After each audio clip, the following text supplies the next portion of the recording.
You studied the stats. You had the perfect bracket until your upsets turned into regrets. SportsGrid rides the highs and lows of every buzzer beater, bracket buster, and Cinderella story. The Big Ten Freshman of the Year! Our team brings you sharp insights, real-time reactions, and all the madness. Only on SportsGrid. Two guys that can do it all. Too much electricity this morning. This is a good time. We're having a lot of fun. I had to do a triple take. Ka-ching! Why? Because of parity. I didn't mean to offend. Yeah, it's not going to happen. Load management is a dirty word. Let him rip. You know what? Circumstances provide the results. What? How do you do this one? Oh, Donnie, you got such a good show there. A network that is booming. The Early Line, only on SportsGrid.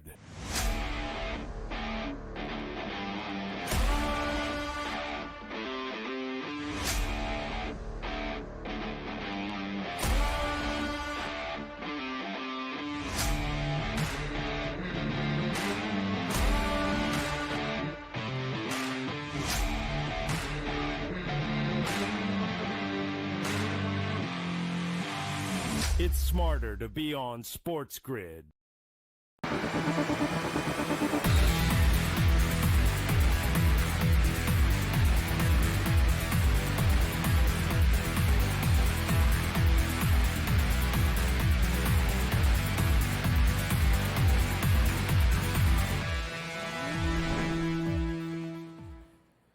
Halftime in our first game of the night session in the East region inside the Rock. It's the 1 seed, Duke, taking on the 4 seed in Arizona.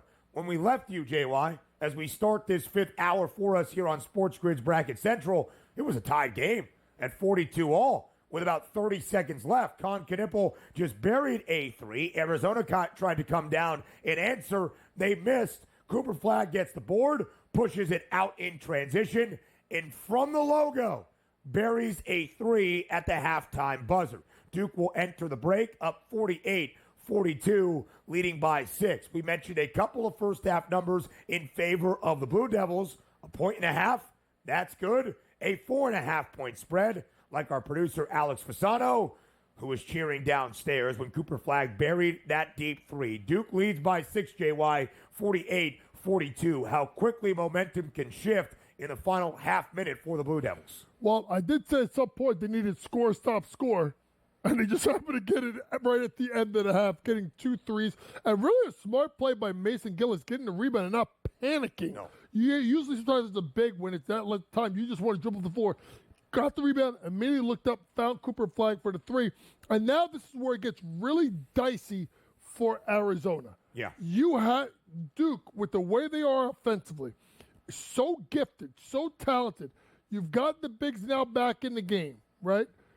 This first 4 minutes, if you're Tommy Lloyd, you're saying, guys, we got to be at least even in the first 4 minutes. But this Duke team these teams like Duke that are so good. End of half, beginning of half. So the way you start looking at it is, because if Duke makes a run, it can get ugly quick, right? Because if all Duke has to do basically, Ben, is not foul, right? You don't foul, you're going to get whatever you want defensively and offensively. Really touchy halftime for Tommy Lloyd. Big 4 minutes in the second half to start. We'll talk about those adjustments for Arizona at the break in just a moment. 9.5-point spread live at the half, JY, in favor of Duke. That total pregame was 154 and a hook. It's 170 and a half. Duke has had the answer. Arizona's offense has been there as well against one of the most efficient defenses in college basketball. What we're focusing on right now is an absolutely atrocious offensive first half for Texas Tech in San Francisco. They are god-awful from the floor right now. They trail by 11, 36-25 after a made 3 from Arkansas's John L. Davis. They are up by 11 with 90 seconds left. And JY, as we look at that live spread, it was a 5.5-point number pregame in favor of the Red Raiders. It's a 5.5-point spread live right now in favor of the other side and the Razorbacks. Arkansas is just getting you to play the way they want to play. All right, listen, Arkansas, a team that can't shoot, is 7 of 13 from 3. I mean, So it shouldn't continue. But if you're Texas Tech, I mean, you really need McMillan because right now you're 2 of 15 from 3. you're 10 of 32 from the floor. Right. I mean, you're not. Darian Williams, who was 11 of 18 in the last game with a game-best 28 points against Drake, is 1 of 11 in 0 of 6 from 3. 2 of 13 as a team from 3. The only 2 made from deep. Kevin Overton off the bench. He is 2 of 3. JY, the starting lineup, as I do the quick math here, is 0 of 12 from 3 for Grant McCaslin and the Red Raiders. I think the world of Grant McCaslin as a head coach, his team, frankly, looks absolutely lost so far in these opening 20 minutes tonight in San Francisco. No, they're literally just they're playing Arkansas basketball. It's one-on-one, create, get downhill, or take a really bad 3. And it's rinse and repeat, and rinse and repeat. And Cal's sitting there saying, go ahead. You're playing right into our hands on what we want to do. So, to me, there's nobody in Arkansas in foul trouble. There's no one, Walton has 2 fouls, so, for Texas Tech. So, to me, this is get to halftime. Yeah. If you can find a way to get to halftime, honestly, down by like 9, 10, fantastic. you run to the locker room and take that. We had plus 120 on the money line with the Red Raiders earlier in the game, JY, expecting better offensive performances out of Texas Tech. That has not happened. We expected the Razorbacks to cool off a little bit from 3, ever so slightly, but that's been the offensive engine for the Hogs here in this opening 20 minutes, about 18 minutes and 50 seconds gone right now. It's so bad for Texas Tech. They're missing freebies at the free throw line with Elijah Hawkins, the Minnesota transfer, at the point guard spot. The Red Raiders trail by 12 with 60 seconds remaining in the opening half inside the Chase Center in San Francisco. I laid 5.5 with Tech as soon as this line opened up on Saturday night for the preview of this second weekend game. Go. I thought it was going to work in our favor. It is not. Texas Tech trying to get something in transition. They do. It's a 10-point lead right now. We'll talk about the halftime adjustments, JY, because there needs to be a ton for Grant McCaslin and the Red Raiders at the break. Yeah, it's just quality shots, getting quality possessions. I mean, and listen, sometimes you need something like a steal and a run out, For sure. just to kind of get yourself going a little bit. This is a big defensive possession here for Texas Tech to try and get themselves a stop. Cal uses his lose it or use it timeout. 36 seconds left. I think 25 on the shot clock. Yeah. So Texas Tech is going to get one last possession. Got to get a stop and score. We talked about trying to be down by 10, but if you can be down by 8 or by 7, that'd be even bigger. Arkansas, 7 of 13 from deep. They are 4 of 15 from 2-point range. Again, it is that offensive engine for the Razorbacks that is carrying them tonight. They were 2 of 21 from 3 in the round of 32 win against St. John's. A lot said about the Red Storm's offense, and rightfully so. Arkansas wasn't much better. They are feeling it tonight. Carter Knox still a perfect 3 of 3 from 3-point range. John L. Davis, who was, of course, a key part of FAU's magical Final Four run 2 seasons ago, is 2 of 3 from deep. JY, just about half a minute remaining here in this first half. What is so key for Texas Tech on this defensive possession to try to get a stop and a score to be down by just a single-digit deficit at the break? Well, it's just the fact that you have just make sure you stay true to yourself defensively. Make sure you call out all switches. Yeah. And secure the rebound here and make sure you get yourself a good quality shot. So they got the stop. Now can they get a score? Shot clock off. About 15 seconds left here in this opening half. The Red Raiders possess the basketball. Elijah Hawkins has it in his control. Carter Knox missed that. His first missed 3 of the night. Oh, God. Oh, okay. All right. Okay. Listen, we held our breath. Okay. Hands.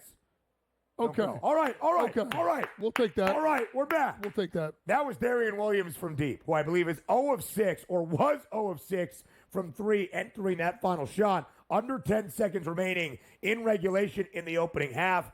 Got an open look. Arkansas kind of fell asleep. Or really did they, JY? Or they looked at a guy that was 0 of 6 from 3 and said, all right, brother, go ahead, with about 7 seconds left to end out the opening half. Yeah, I mean, listen, you want to see your last one go in. So, listen, you go into halftime the way you've played and you're down 7. If you're Grant McCaslin, you are loving it. That I'm curious where they are in the money line right now, because that would be the curious thing to look at. Let's look quickly at those halftime odds. We'll update them on the other side. We'll give you those second half thoughts for Arizona and Duke as well. Odds are locked right now. The odds makers were not ready for a Texas Tech made 3. It is 38-31. Arkansas in front. They were the 5.5-point pregame underdogs. They probably should be a favorite at the half. Plenty more on Bracket Central comes your way up next.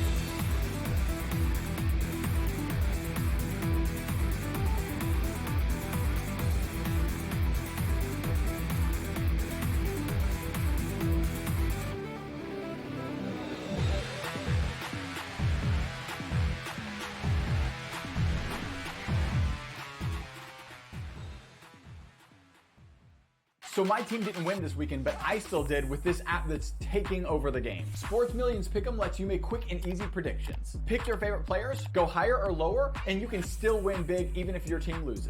Plus, the multiplier is insane. With just a few picks, you can win big money. So get on it. They've got a welcome bonus to help you start off your winning streak.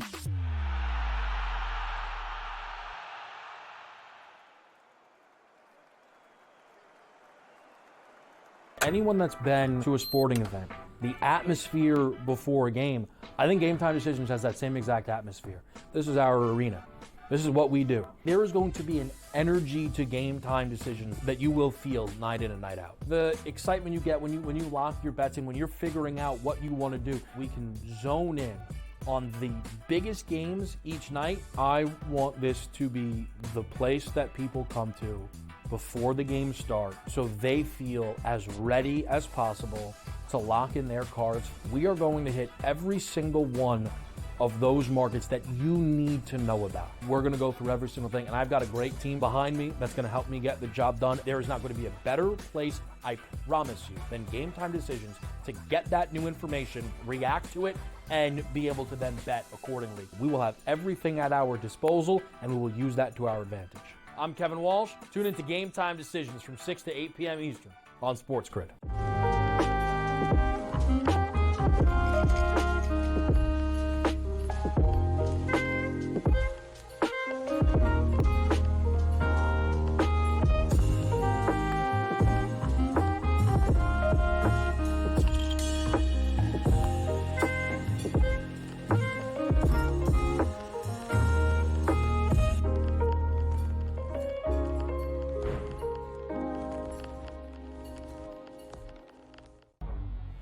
Two guys that can do it all. Too much electricity this morning. This is a good time. We're having a lot of fun. I had to do a triple take. Ka-ching!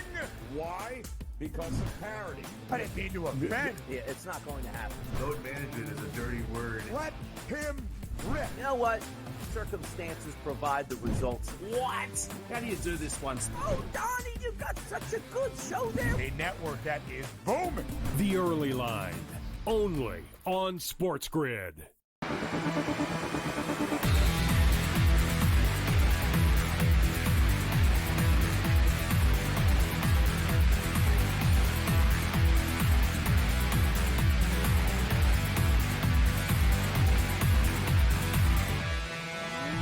At the half on this Sweet 16 Thursday night for both of our games that will conclude the evening to start off this opening weekend of the 2025 men's, or second weekend, I should say, on the opening night of it in the 2025 men's NCAA tournament. JY, we're probably just a few moments away from returning to the second half of action between Duke and Arizona. Let's get to that game here first. The Blue Devils, thanks to a three-point shooting spurt at the very end, including a logo tray from Cooper Flagg, who has 18 first-half points right at the first-half buzzer. Duke is up by 6, 48-42. Live 9.5-point spread in favor of the Blue Devils. That matches our pregame spread in favor of Duke. That total, however, up by 16 points. 154.5 pregame, 170 to hook right now. Let's start with the team in front. What do the Blue Devils need to continue to do in the second 20 minutes against the Wildcats? Well, no, I just think they just need to stop fouling. I just think if they stop fouling, I don't see any kind of resistance on the other side with Arizona, Ben, that I think that they can make this a contest. So to me, as I'm looking at my phone here, trying to be like, where can I get in? I mean, I already have Duke minus 10.5 at plus 158 on an alt line. Obviously, the line being 9.5. I mean, we both took the team total over 82.5. Right now, live line is at 90.5. So that is predicated on like Arizona coming with them. Correct. Right. So, and that's the thing. And so it's hard to think that Arizona's going to come with them, because if I don't think Duke's going to foul, then I don't look at the team total. So to me, it's looking at, can I find an alt bet again to see if I got it? The 9's 9.5. I got it 10.5 at plus 154. So I'm maybe looking at plus 12. Minus 12.5 at minus 164. You double them up again. You're up by 12, 13 points. I may go take it at plus 164. I bet Duke live for the game when they were a 6.5-point live favorite, only up by 2 with about 3.5 minutes remaining in that opening half. I am pretty good with what I am seeing right now. Let's go to the other side. Let's say we think Arizona keeps this game close. JY, what is the key? What is Tommy Lloyd telling his Cats team right now at the break to try to break down that excellent Duke defense? Caleb Love save us. I mean, let's be honest. Their best offense has been Caleb Love's ability to kind of put his head down and find a way to get to the basket and get to the free throw line. Yeah, I know Caleb Love, I think, has made 2 threes, if I'm not mistaken. Three or five from three. Yeah. But it's more about the 5 or 6 in the foul line and getting Duke into foul trouble. So to me, that is the big thing. And then on the flip side is you're 7 of 14 from 3. You're at 50%. Like, can you maintain that? I don't see how they're going to be able to. So to me, that's where it looks at is, do you go Duke team total over? To me, I think the better play is minus 9.5, which is right back to where the pregame number was. Or like me, I already have it at 10.5. Maybe I find another alt line to try and see if I can get it at 12.5, because I think Duke's going to eventually pull away. 14 points for Caleb Love. Of course, he has been the dagger to Duke on multiple occasions throughout his career. First at North Carolina, has played Duke a couple of times in Tucson. Arizona played Duke this year in Tucson. They were a 1.5-point home favorite. The Blue Devils won that game outright by 14, 69-55. One of the first tests this year, JY, for this young Blue Devils roster that they passed with flying colors, as they often have. And it should be said, Duke is covered in both of its NCAA tournament games so far. The Blue Devils, who have won a ton of games in a row, have been a great covering team as well, despite being booked as an 8.5-point favorite in basically every game. They were at least a 6-point favorite in every single game in ACC action. 11.5-point favorite against Baylor, they covered. 32.5-point favorite against Mount St. Mary's, they covered that number as well. Again, Arizona, not a bad three-point shooting team. 33.4%, rather middle of the pack this year, nationally around D1 college hoops. They don't love to take the three, though. Fewer than 35% of their field goal tries come from deep. So if that's what they're relying on, it's probably not a recipe for success against this Blue Devils team. Yeah, I just think that, in looking and digging in why I just did what I did, I ended up just taking Duke again, minus 12.5. Yeah. I think it was plus 164, right? So I have it at minus 11 and minus 10.5, and I'm going 12.5. I just look at the fact that Duke is one of these teams that they find a way to kind of open this game up in the second half, right? You kind of saw it against Baylor, the game against the Michaela Center, outscored them by 7 at the break, outscored them by 7 in the second half.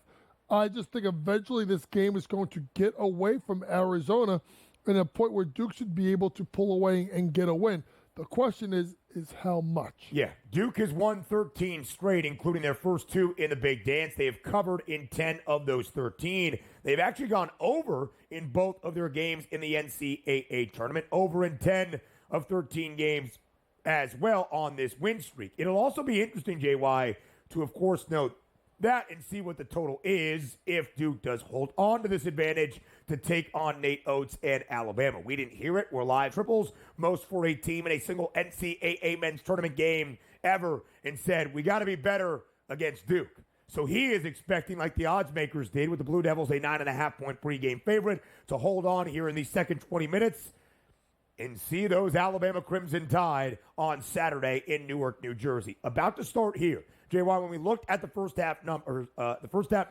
and those updated halftime odds, the Blue Devils up by 6, 48-42. You said it was critically important first 3-4 minutes for Tommy Lloyd and Arizona here in the second half. What do you need to see? What do you want to see out of Arizona to tell you the Cats are going to stay in this basketball game? Well, number one, I can't have Duke being able to, especially Kneppel and Cooper, being able to get to the basket, into their spot where they can score. You got to keep them out of the paint. You got to secure the first rebound, and then you got to see can you get the third foul on the bigs of Duke. That'd be huge. The second halves of our second games of this Sweet 16 Thursday night about to resume. First, inside the Rock, it's Duke and Arizona in the updated halftime odds for an Arkansas team looking to play spoiler again, up by 7 at the break. Plenty more on SportsGrid Bracket Central next.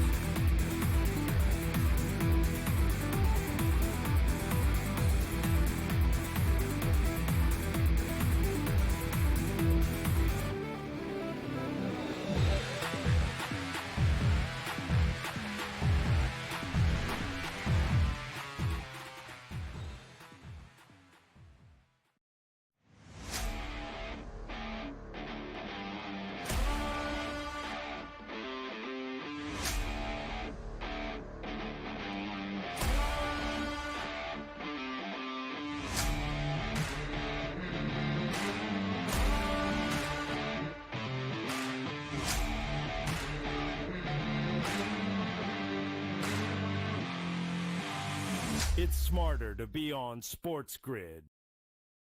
You studied the stats. You had the perfect bracket until your upsets turned into regrets.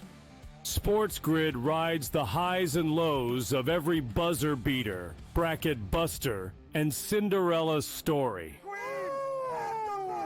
The Big Ten Freshman of the Year! Our team brings you sharp insights, real-time reactions, and all the madness. Only on SportsGrid.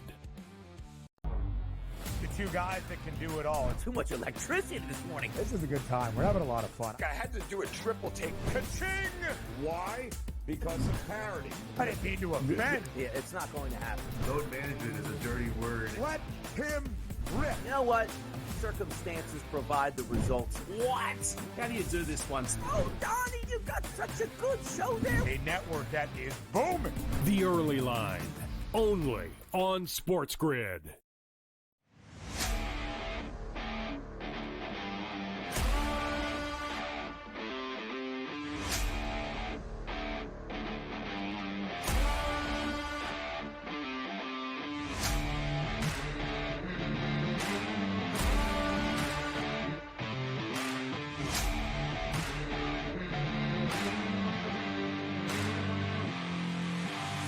It's smarter to be on SportsGrid.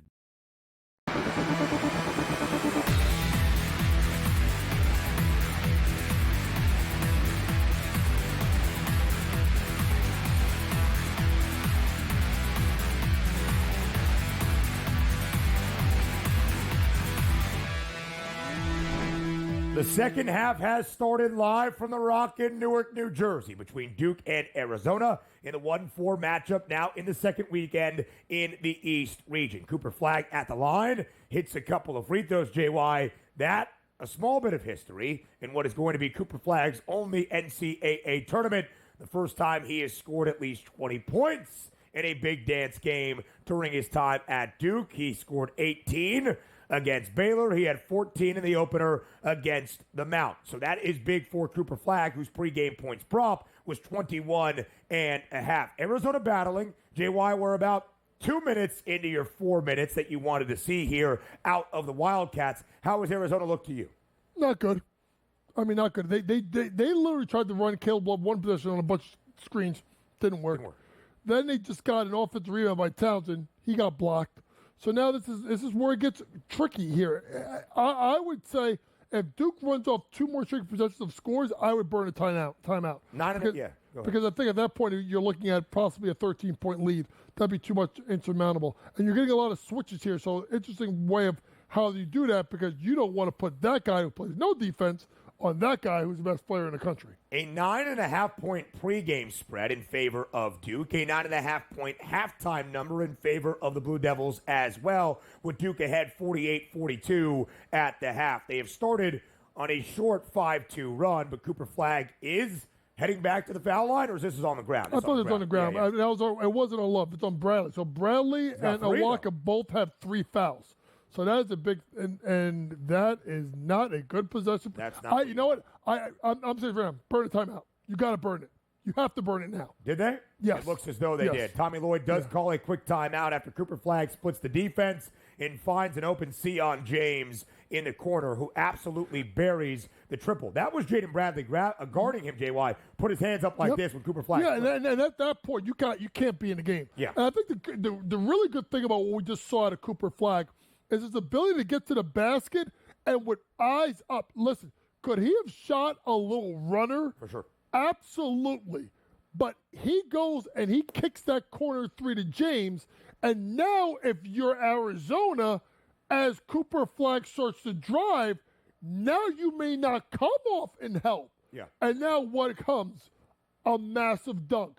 I thought this was a really smart timeout by Tommy Lloyd because I said they got to win the first 4 minutes. Well, they're down 8-2.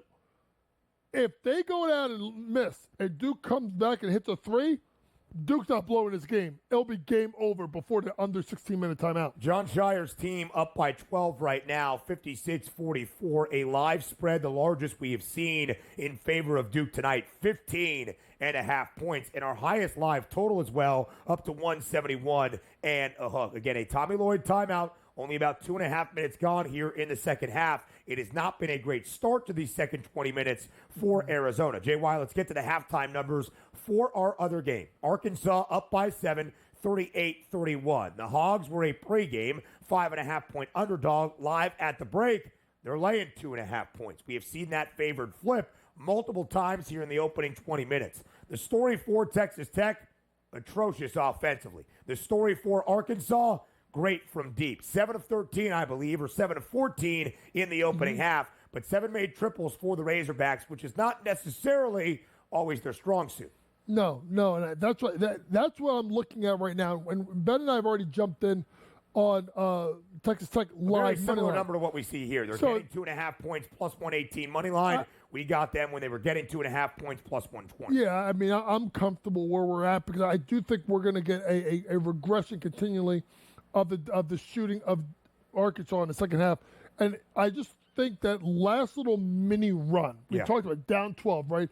Get that score, get the stop, get the 3 at the horn. 7-point game. I think this is where you may start to see the game turn a little bit in obviously Texas Tech's favor. So when you look at the numbers offensively then for Texas Tech, JY, I laid the 5.5-point pregame spread with the Red Raiders, expecting them to be in control. They really have not been. But again, it's almost like the Florida thing. Florida was up 2, 40-38 over Maryland with 13 first-half turnovers and 11 personal fouls. They played a very sloppy half, ended up winning that game by 16. 35% from the floor for Texas Tech, 12 of 34 from the field, 3 of 16 from deep, including that final made triple from Darian Williams, who is 1 of 7 from 3 in the opening half. We'll discuss it on the other side. Is there anything redeeming about what the Red Raiders have done offensively, or that they could change in the second half to attack Arkansas? That will be the conversation still at the break here on SportsGrid. Up next.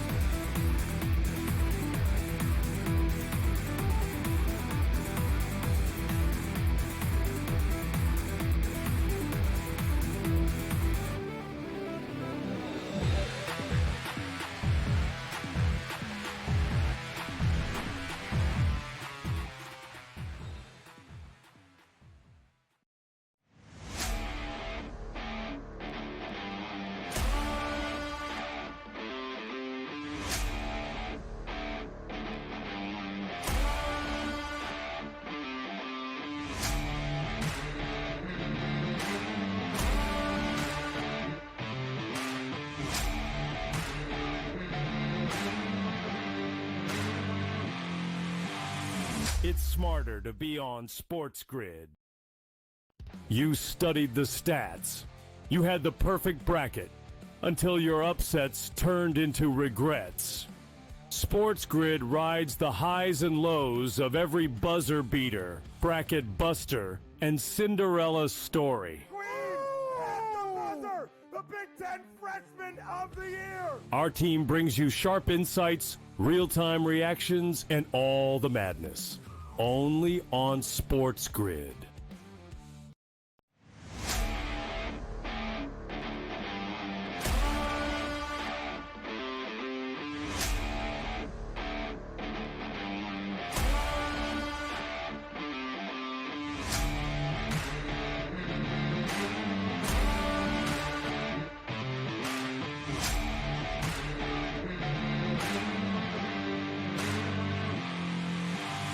It's smarter to be on SportsGrid.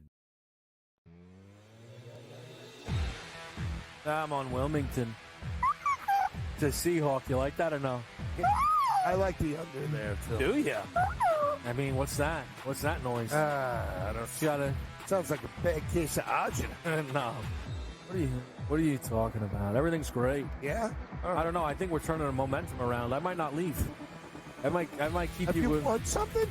Only on SportsGrid.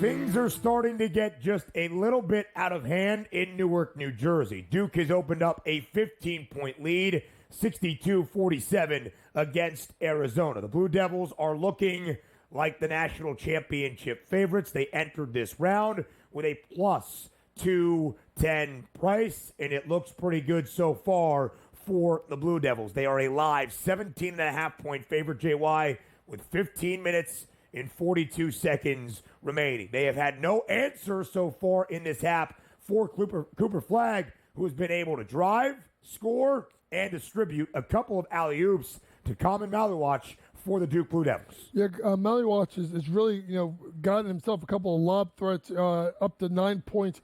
And it's just, I was saying to Ben, like, they're just being able to get to their spots, right? They're being able to drive, whether it's drive, middle drive, baseline drive, they're getting to a point where, Maliwatch had a third dunk. He didn't take it. And Ben are like, what are you doing? And here's Kneppel just drive it to the basket for an easy layup. So Duke's basically getting everything they want offensively. The question that we have now is, for us, both of us sitting on a team total of 82.5, we need Arizona to kind of get going offensively, or at least start trading bucket for bucket with Duke, because otherwise Duke, one of the slowest teams in the country, is just going to bleed clock. Listen, there's a lot of time for the Blue Devils scoring at this rate to have 21 points. But again, you kind of want Arizona to keep pace, to stay in it, not only so this can be a good game, but of course to lead us to an over of 82.5. And same story in San Francisco. Texas Tech continuing to just clank against iron. Arkansas off to a solid start on a short 6-2 spurt, JY, to begin the second half. When you're trailing by 7 at the break, you can't really keep being in a deficit, and we haven't seen anything from the Red Raiders offensively that would change that. Arkansas now up by 11, 44-33. No, and the guy that's taking 2 of these shots to begin the half has been Elijah Hawkins, who's 0 of 5 from the floor. So to me, and I think the thing I don't like, Ben, as I watch this last possession for Texas Tech, is they're going inside the top, get it, and there's zero movement. We call it a Laker cut, where you throw it into the post. Now, the Lakers, because that's what you used to do with Kareem. Magic would throw it in the Kareem. He'd go over the top to create space. You run a fill cut, where you dive someone and you fill up top. They're doing none of it. It's literally throw the ball inside and everybody watches, which makes teams very easy, Ben, to defend. 3 of 18 at the break, 3 of 16 at the break from 3. They are 3 of 19 now, and 14 of 42 from the floor. Again, JY, this is one of the interesting things about doing this Bracket Central coverage live. You try to anticipate, you try to expect what you are going to see to try to get that regression. But if you're not really seeing it with your eyes, they say seeing is believing. I'm not believing much in this Texas Tech offense despite causing a turnover and an easy hoop on the other end. Arizona comes out of the timeout, gets a quick bucket for Caleb Love. He now is 16, but really, JY, the story's starting to emerge.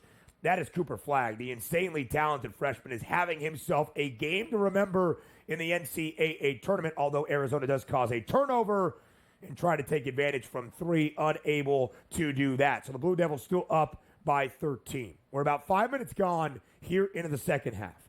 If we get to the next media timeout around the under 12, and Arizona is still down by double digits, not talking about a cover of a pregame number at 9.5 or some of the largest live spreads we have seen, 15.5, 17.5. Can Arizona win this game if they are down double digits at the next media timeout? No, because Duke's too good defensively, and John Shire will get in there, you know what, and they're getting whatever. That's the problem. Duke is getting whatever they want. Yeah. They're getting to their spots. Like, I don't think you understand. And what I mean by getting to their spots is the drives are what I call as a coach a 911 drive. Like, it's an emergency. Somebody stop the ball. They're straight line drives, and it's every possession, and it's multiple guys. It's Flagg, it's Kneppel. We just saw it. Proctor kind of fumbled off his foot. He had a straight line drive. You have to be able to keep them out of the paint, and Arizona showed me nothing they're going to be able to do so. Yeah. Oh. What do we have there? A little bucket?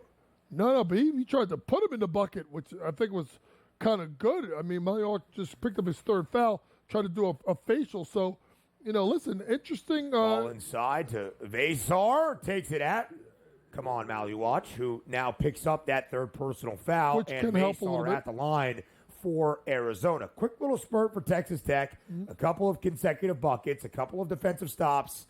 Fine, 44-37. Live line still 3.5 in favor of the Razorbacks. They were a halftime 2.5-point favorite, but a pregame underdog of 5.5. And JYU have talked about John Calipari, expecting to be here even in his debut year in Fayetteville. He brings Arkansas to the Sweet 16.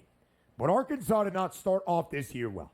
They were 0-5 in SEC play, 1 of 6 in conference action when they headed to Rupp Arena for Cal's return to Lexington. They won that game outright as an underdog and really spurred on their season, JY. They won 3 of their next 4. They won 4 of their final 5. And as an underdog, including the NCAA tournament, where Arkansas has won outright as a dog in both of their wins over Kansas and St. John's, Arkansas is 8-2 against the spread. Since that Kentucky game, as an underdog with 5 outright victories, they've been a little bit underestimated from the odds makers' perspective, not really in who they are because, of course, they are John Calipari and the Razorbacks. But, JY, they've been good at covering numbers and winning games outright when the odds have not really expected them to. You know what they've done, Ben, is they really have they've kind of just mucked the game up. Yeah.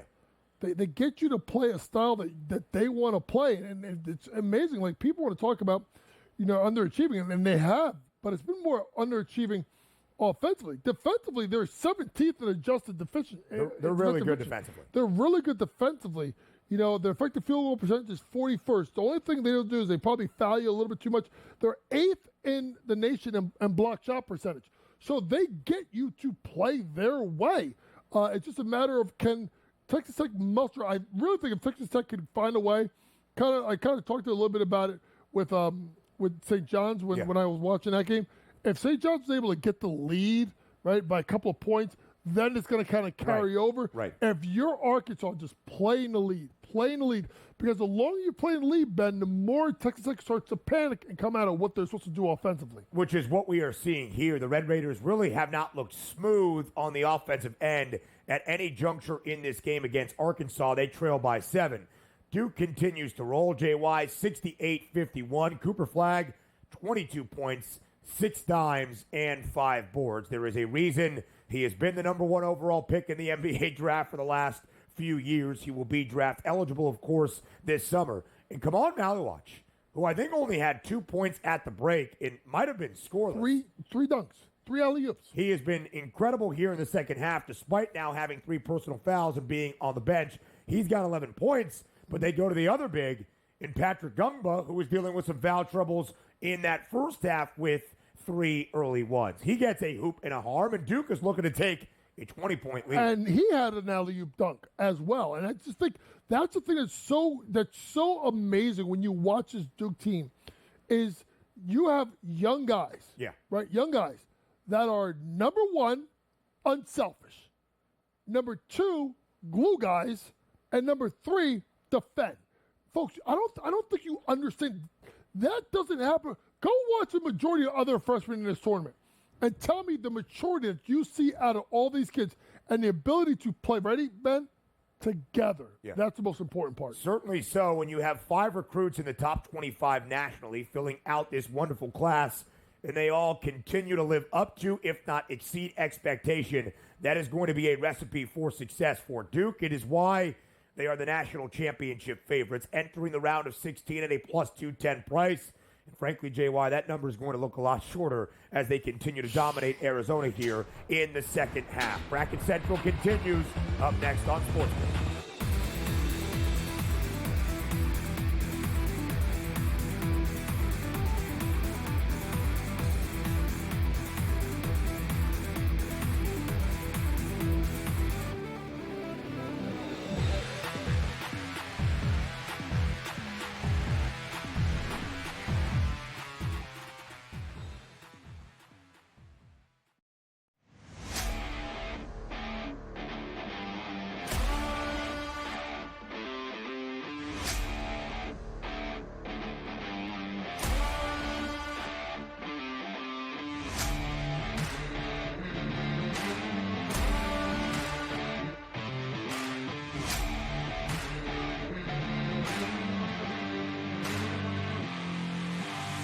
It's smarter to be on SportsGrid.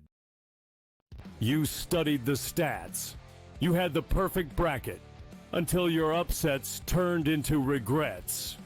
SportsGrid rides the highs and lows of every buzzer beater, bracket buster, and Cinderella story. The Big Ten Freshman of the Year! Our team brings you sharp insights, real-time reactions, and all the madness. Only on SportsGrid.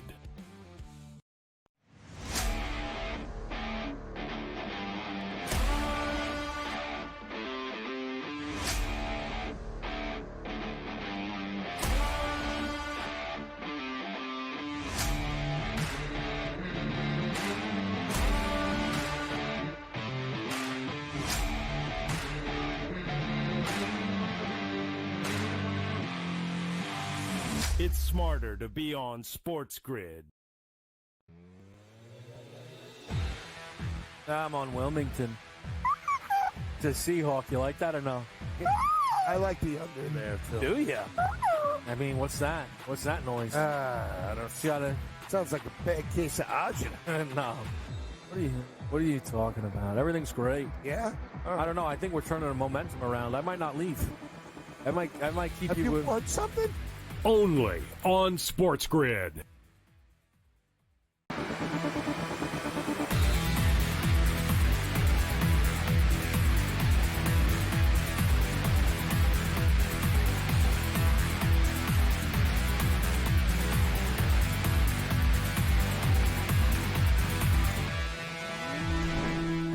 We are live right here on Bracket Central. It is SportsGrid. It is also Sweet 16 Thursday at the 2025 Men's NCAA Tournament. It's getting late early in a bunch of our spots. In fact, in both of the 2 games that we have live right now. Duke is ahead by 17, 72-56. Caleb Love trying all that he can, burying a corner 3, but really it's been all Blue Devils. They are a live 18.5-point favorite. That total, 174.5. That's up by 20 from where it was pregame. Still about 10 minutes and 50 seconds remaining in regulation. We're rooting home that Duke team total over 82.5 and a couple of live numbers, back in the Blue Devils as well. But JY, it's getting danger zone territory for a Texas Tech team that still looks just absolutely abysmal offensively. They trail by double digits. It's 49-39, Arkansas in front, and I believe Carter Knox will be at the charity stripe when we return to action in San Francisco. Arkansas was a pregame 5.5-point underdog. They are laying 6.5 live. It is the strongest number in favor of the Razorbacks we have seen all night. Yeah, I mean, really, it's been the play of John L. Davis. The John L. Davis that at times struggled earlier on, in the season, only scoring 11.4 points per game, but he's come on as of late. Obviously, 13 versus St. John's, 18 versus Kansas, and right now 19 points so far, high scorer of the game, 7-7 from the three-point line, 5 of 12 from the floor. And if you're Texas Tech, it's like, oh my goodness gracious! I mean, folks, they're 16 for 46. Okay, if you take Kevin Overton out of the lineup, they're 11 for 39 from the floor, and they're 1 for this. Ready? 1 of 16 from 3. Yeah, like this kid's literally carried his team by himself. So if he gets any kind of help, they can get back into this game. The problem is the later it gets, the more likely the help ain't coming. And that's a great point, JY. And at a certain point, a double-digit deficit for a team that is struggling this much offensively, where I don't know really where you find that redeeming quality for the Red Raiders on that side of the floor, that's like dog years, right? You're down 10, but you're really down 20. You're down 25 because you just don't have that offensive spark. JT Toppin has been there for the Red Raiders, the Big 12 Player of the Year. He's 5 of 12. He's got 10 points, second most, only behind Kevin Overton, who has provided that spark off the bench. 2 of those 3 made triples. 5 of the 16 overall made field goals. Outside of that, not much. And I think what you've seen is when Toppin gets to his spot. Yeah. Number one, he's doing what I call the Angel Reese, which is he's a little too deep under the basket, so he doesn't have a real good angle to finish. But Ben, the other thing is you see a really good job of the Kentucky with Cal. Yeah. Arkansas just being straight up, getting their hands up, and making them finish over them. This is a very long team. Yeah. And if you look at what happened with the game against St. John struggled with what? Layups. Yeah. Because they go straight up, they make you shoot over you, and you're not able to make the shot. They have the length and athleticism, does Arkansas, to match anybody in this NCAA tournament. Anybody. That is one of their redeeming qualities. They have been great from 3 tonight. They have hit 7. They are actually 0 for 3 here in the second half. They have not been overly efficient from 2-point range, but they are playing outstanding defense. It has been the calling card for John Calipari and his Hogs this year because outside of that, they haven't done much that has been all that sensational on the offensive end of the floor. But if they can just keep this lead, JY, there's very little that Texas Tech is going to be able to do. I still agree with the live money line bet that we had. Frankly, it's just not the Red Raiders' night. As John L. Davis now breaks the 20-point mark, he's got 21 to lead the Hogs. It made sense when we made the bet. I mean, I want people to understand, we're not like reckless bettors. There's thoughts behind what we do, everything that we do. But it's just one of those things where nothing has gone right. Yeah. Meanwhile, Arizona, a little bit of a run here, got it down to 12. So now, Duke, you got to still kind of keep your pedal on the metal. But the better thing I like about it is, once again, we talked about it a little bit, the ability of Cooper Flag. Cooper Flag. Speaking of Cooper Flag. Caleb Love not selling for threes, getting to the basket, which I think is smart because it's forcing them to call fouls. And I think Duke has, 5 or 16 fouls already this half. Yeah, they do. And that will be huge for Arizona if they can get some stoppages and convert from the charity stripe. But you mentioned Cooper Flag. What a big made 3 that was for the freshman. He's got 25 points. He is over his points prop that was 21.5 pregame. He also has 6 boards and 6 assists. And we thought Caleb Love would have to deliver for Arizona. He is. He's got 26 points. He is 5 of 8 from deep. We've talked about that 25-plus number. Maybe the better way of approaching Arizona, trying to keep this game close as the 9.5-point pregame dog. It was plus 460 for Caleb Love to score 25 at least. It was plus 390 for Arizona on the money line. One of those things is going to cash tonight. That is Caleb Love already with 26. Nobody else for Arizona in double digits, though. Henry Vasar, the second most. He's got 8 off the bench. No, we just saw another situation where we go wing ball screen. Proctor gets to his spot, but instead of Proctor sitting there and trying to get a runner, Mason Gillis loves that corner 3.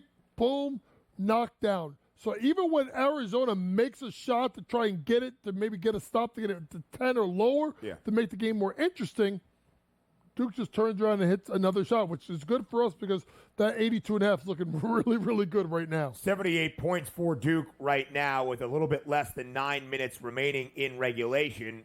Texas Tech trying to claw their way back, JY, but it's almost too little too late already, and there's just over 11 minutes remaining in regulation between the Red Raiders and the Razorbacks. They have not been able to get a stop when they have finally and mercifully been able to get a basket as the Hogs and John L. Davis continue to light it up from three. John L. Davis now 24 points to lead Arkansas. Of course, he was a part of the magical run for the Owls of FAU to a Final Four a couple of tournaments ago, and Texas Tech just has nothing offensively. Folks, it's a little bit unfortunate. I thought with all of the quality we would have here in the second weekend, we would get some highly competitive Sweet 16 matchups, at least on the opening night of the second weekend.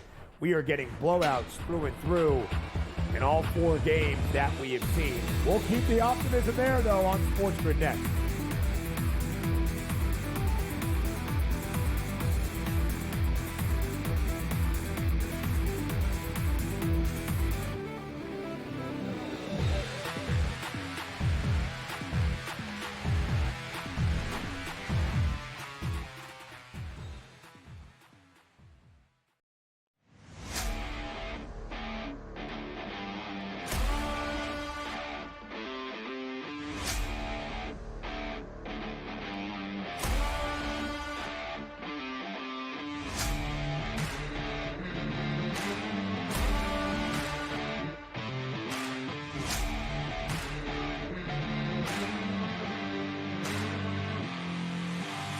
It's smarter to be on SportsGrid.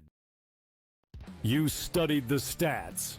You had the perfect bracket until your upsets turned into regrets. SportsGrid rides the highs and lows of every buzzer beater, bracket buster, and Cinderella story. The Big Ten Freshman of the Year! Our team brings you sharp insights, real-time reactions, and all the madness. Only on SportsGrid.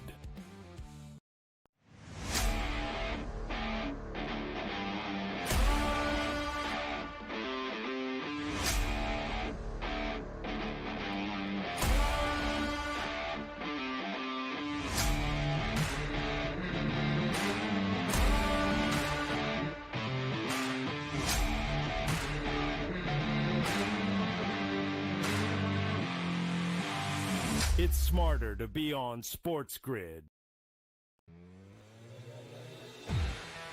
I'm on Wilmington. To Seahawk, you like that or no? I like the under there, too. Do you? I mean, what's that? What's that noise? I don't Gotta... Sounds like a bad case of agita. No. What are you talking about? Everything's great. Yeah? I don't know. I think we're turning the momentum around. I might not leave. I might keep Have you you with... won something? Only on SportsGrid.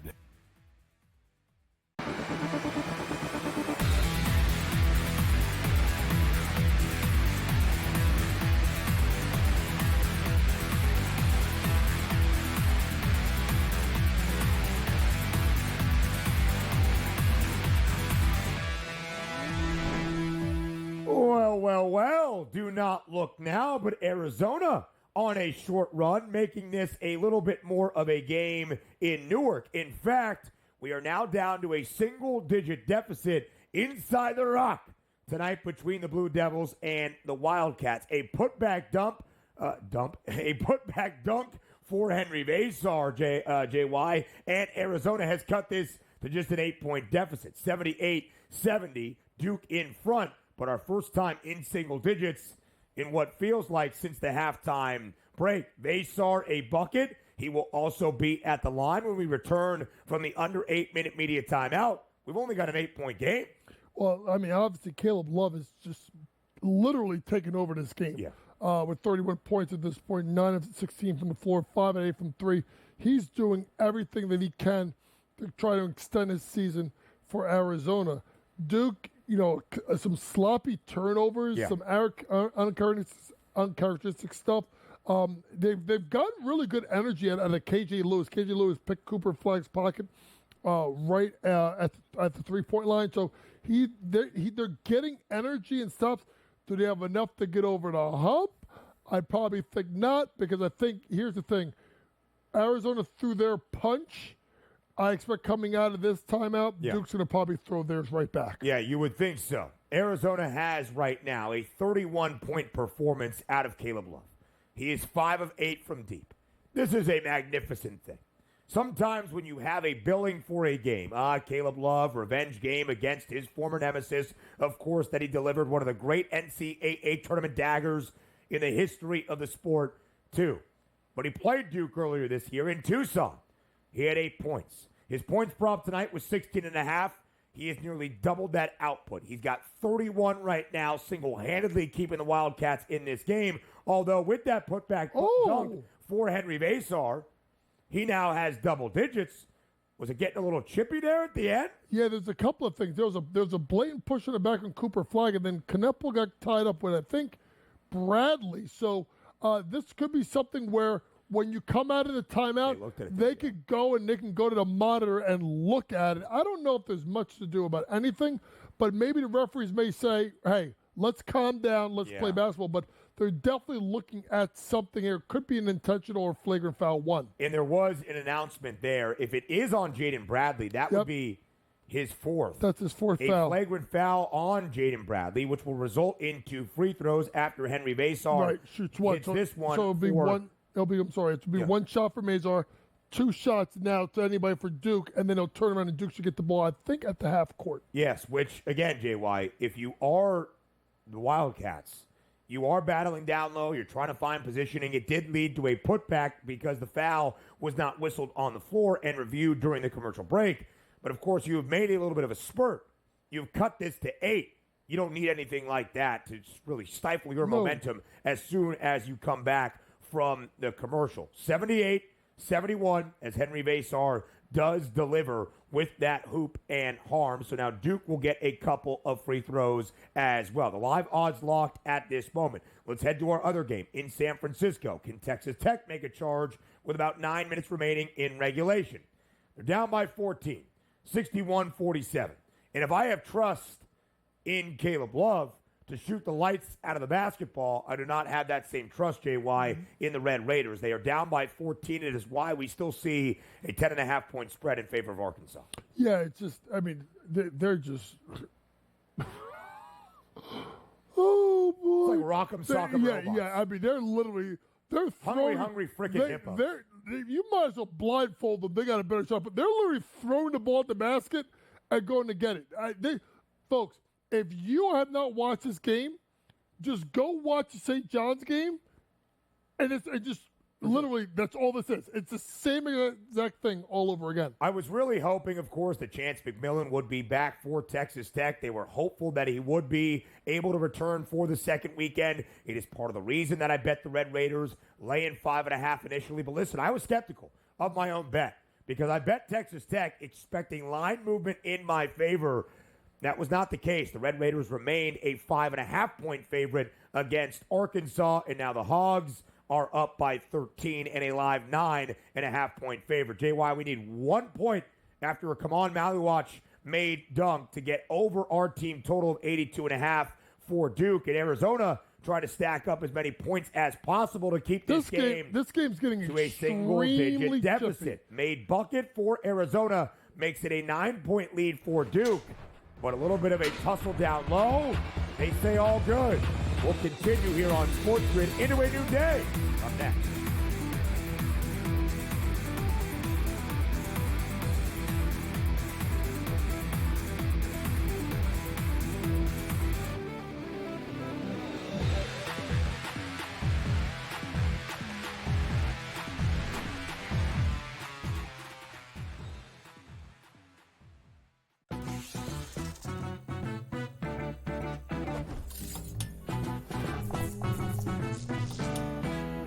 We all know a night out at the club in Vegas can get a little bit pricey, but I've got a tip that can save you a cover fee at some of the hottest nightclubs. All you have to do is sign up online for free with a credible guest list service. Then, just show up before 10:30 and check right in. See you in Las Vegas. Let's get lucky. You studied the stats. You had the perfect bracket until your upsets turned into regrets. SportsGrid rides the highs and lows of every buzzer beater, bracket buster, and Cinderella story. The Big Ten Freshman of the Year! Our team brings you sharp insights, real-time reactions, and all the madness. Only on SportsGrid. The two guys that can do it all. Too much electricity this morning. This is a good time. We're having a lot of fun. I had to do a triple take. Ka-ching! Why? Because of parity. I didn't mean to offend. Yeah, it's not going to happen. Load management is a dirty word. Let him rip. You know what? Circumstances provide the results. What? How do you do this one? Oh, Donnie, you got such a good show there. A network that is booming. The Early Line, only on SportsGrid.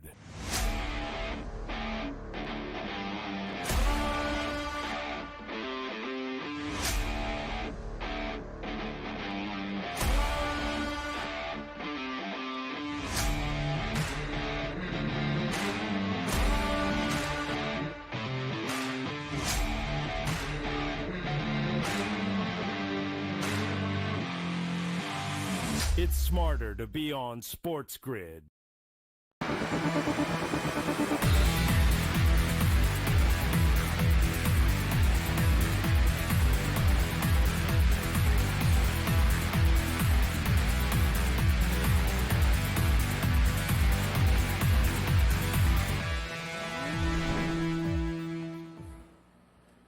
A few runs here on this Sweet 16 Thursday night in our nightcaps that we are seeing. One in San Francisco. Texas Tech trying to fight its way back, still down by 11, 61-50 against Arkansas. Arizona has made it a single-digit deficit again, down by 9, 82-73. But, JY, this is getting a little bit physical out there. We're seeing bodies fly all across the hardwood, and it will send the Duke Blue Devils to the line. Of course, that is not a great thing for Arizona if you're giving Duke free points as the clock is stopped at the charity stripe. You actually have a lot of guys in foul trouble, Yeah. right? You have both bigs for Duke with 4 fouls. You have Kneppel with 4 fouls. You have 3 fouls with Proctor and James. You have 4 fouls with Bradley.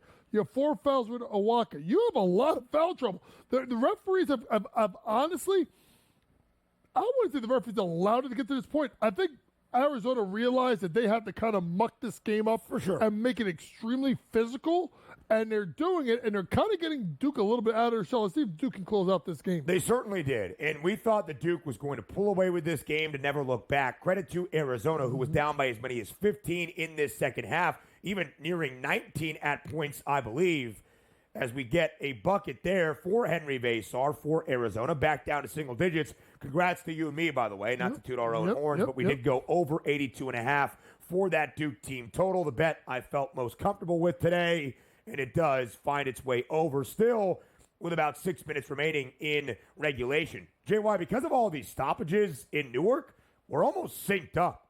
We're at the under 8-minute media timeout for both sides, both Arizona and Duke, and we're nearing about 7.5 minutes remaining between Texas Tech and Arkansas. And finally, the Red Raiders are sustaining a little bit of a run. They have also cut it to single digits, as we will see here in just a matter of moments. Sometimes the odds makers a little bit more in front, but this is a good sign for Texas Tech. We have not gotten to the under 8 just yet because John Calipari sets the run, called a timeout, but it's 61-52. Let's see if the Red Raiders can sustain this run even further. Yeah, and at this point, you're playing sound defense. You're getting quality shots. You're getting stuff at the basket. Just think it's about securing this first rebound and making sure that you do that, what you did right there, and then maybe you can get out and run and try to get a quality shot. Lead them, Elijah. Quality shots have been hard to come by for Texas Tech right there. tonight. That was a very easy take for Darion Williams, finding his way in. That is a bucket. It is 61-54.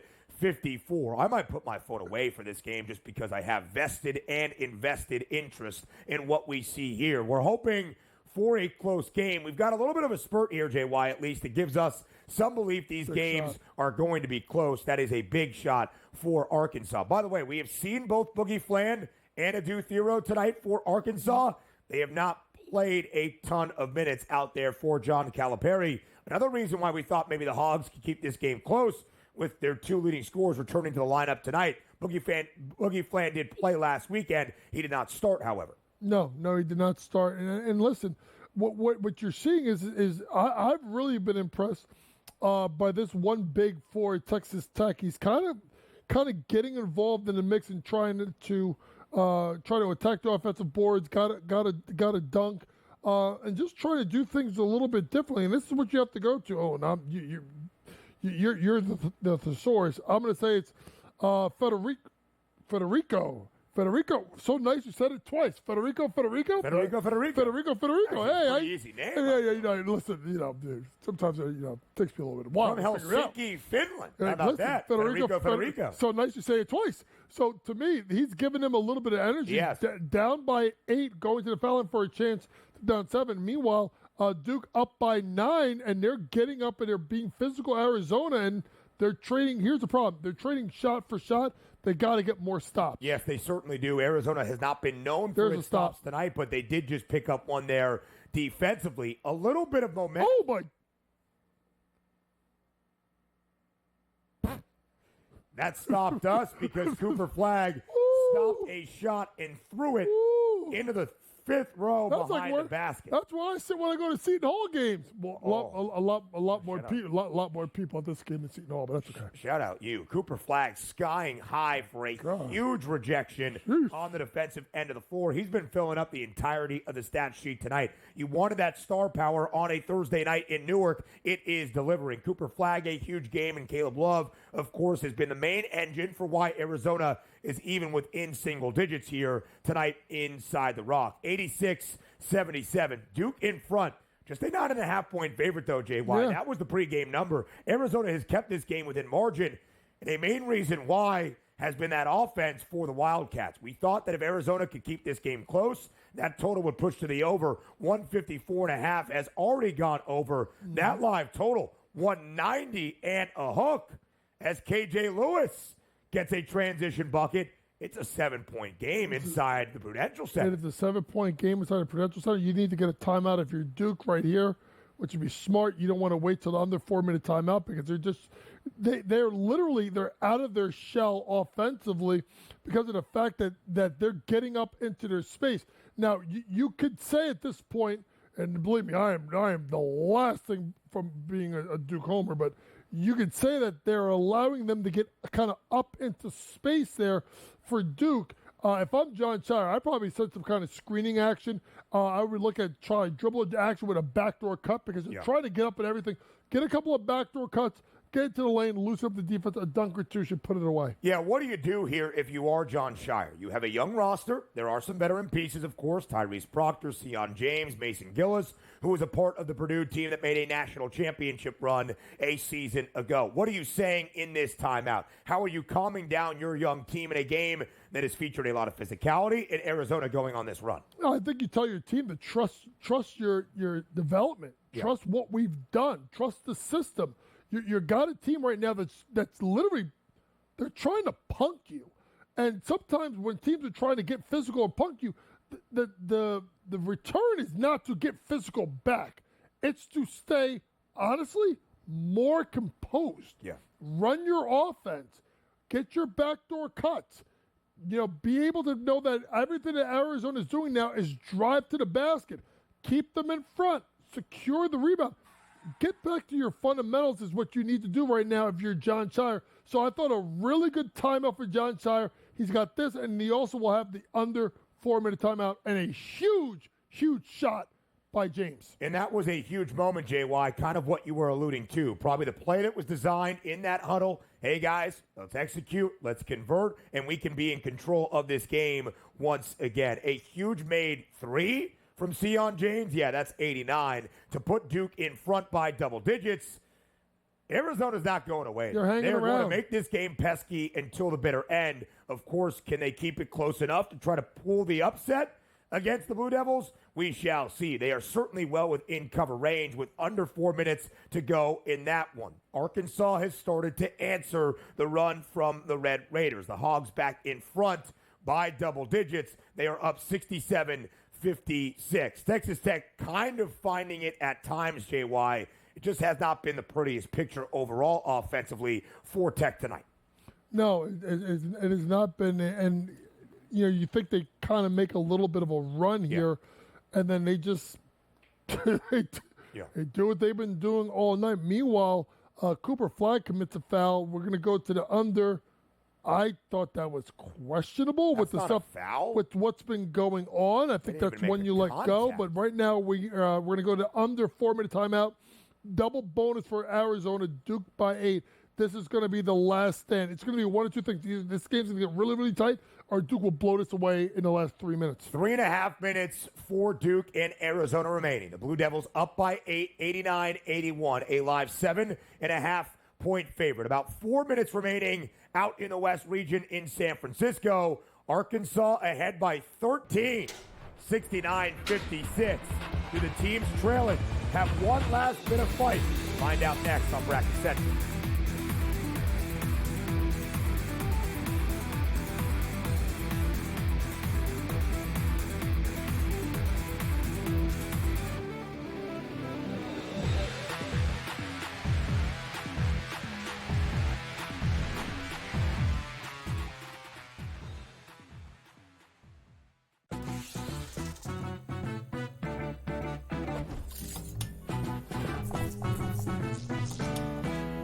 We all know a night out at the club in Vegas can get a little bit pricey, but I've got a tip that can save you a cover fee at some of the hottest nightclubs. All you have to do is sign up online for free with a credible guest list service. Then, just show up before 10:30 and check right in. See you in Las Vegas. Let's get lucky. You studied the stats. You had the perfect bracket until your upsets turned into regrets. SportsGrid rides the highs and lows of every buzzer beater, bracket buster, and Cinderella story. The Big Ten Freshman of the Year! Our team brings you sharp insights, real-time reactions, and all the madness. Only on SportsGrid. Two guys that can do it all. Too much electricity this morning. This is a good time. We're having a lot of fun. I had to do a triple take. Ka-ching! Why? Because of parity. I didn't mean to offend. Yeah, it's not going to happen. Load management is a dirty word. Let him rip. You know what? Circumstances provide the results. What? How do you do this one? Oh, Donnie, you got such a good show there. A network that is booming. The Early Line, only on SportsGrid.